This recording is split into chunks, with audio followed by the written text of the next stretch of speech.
Hello my dear friends. In this video we'll be discussing this small theorem, but it is important. Let's read the statement. Theorem state that if my W is a subspace of a vector space V over R, then there exists an onto linear transformation from V to V modulo W such that the kernel of that linear transformation is nothing but W. So if you read this statement, you feel what it is. But if I try to convert into my words, I say that if I have a vector space and have a subspace W, then there always exists such a linear transformation on V such that that linear transformation has kernel as W. Previously, we know that my kernel is always a subspace. Over here, I'm trying to say my subspace is always some kernel, right? Kernel for some linear transformation on V. So that's why this theorem is important in terms of a concept. It's telling me that the converse of whatever we have learned, that kernel is always a subspace, is also true. That means if I give you a subspace, you can find out a linear transformation such that the kernel of that linear transformation is W. Okay, let's start proving this. They have given a good hint in the statement itself. They said that linear transformation is onto and it is from V to V by W, that is V modulo W.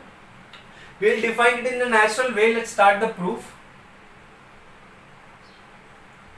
We define a function, let me define it by T, from V to V by W by, we know there are elements and over here there are cosets. So we define it by any vector V bar will get mapped to the coset V bar plus W. Okay. So this definition tells us any element that I take will get mapped to the coset with the representative as V bar. Okay. Now this map is not 1-1, definitely by the definition I can say. Because I know there will be many elements which will get mapped to the single coset.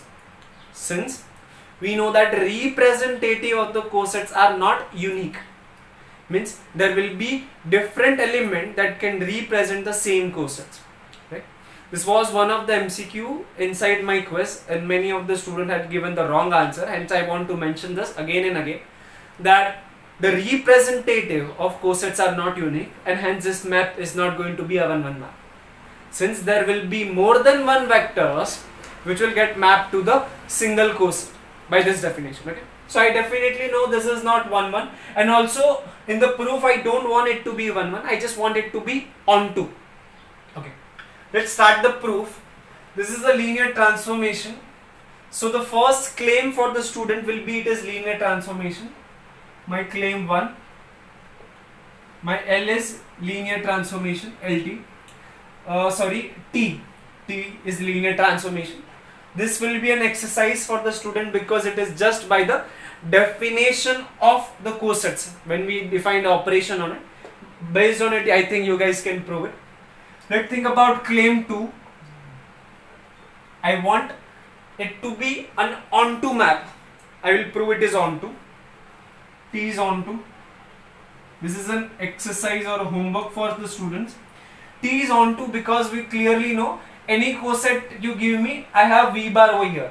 So I'll just write for any coset V bar plus W inside my codomain, there exists V bar inside V such that my T of V bar is equal to V bar plus W. It's just writing the definition only. So I know my T is onto, T is a linear transformation that you will prove. If you can't write the proof of it, write in the comment box. I'll write it for you guys. Okay. But for now, the important thing is I found a onto linear transformation from V to V by W. Now I just want to check that the linear transformation kernel is same as W. This is the main part that we want to prove. Let's try that. So over here only I'll write. So I want to prove my claim 3 is what? I want to prove my kernel of T is same as W. We know that my kernel of T is actually same as set of all vectors V bar inside V, such that my T of V bar is the identity element of V by W. What is an identity element? That is 0 plus W. Correct? Okay. Then it is V bar inside V, such that what is T of V bar? It is same as V bar plus W. It is same as 0 plus W. Now these two cosets are same if and only if the difference of the representative is there inside W. Means it is same as V bar inside V, such that my V bar minus 0, that is same as V bar, is an element of W. Means I am collecting all the V bars from V, such that that V bar is an element of W. Or I can write my kernel of T is same as V intersection W, and that is W. Hence we are done. Also student can prove my map is well defined. If in the exam, if this is asked for more than 6 marks, you guys should prove it is well defined. Okay. So this is really a short and sweet proof of it, short theorem also, but it is important. Theorem tells us if there is a subspace, then there exists a linear transformation such that the kernel for that linear transformation is your subspace. So this is about this video. Thank you so much for watching this video. There is no quiz. As such, I don't see many students writing the quiz. So I thought I will keep a quiz after I get a good amount of a content to make a quiz. Also in the next video will be really important, since in that I will be discussing the basis for our question space. And that will be the last in that section that we wanted to complete. Last video as a theory. After that we will solve some problems. Okay. Thank you so much for watching this video. Okay. Bye bye.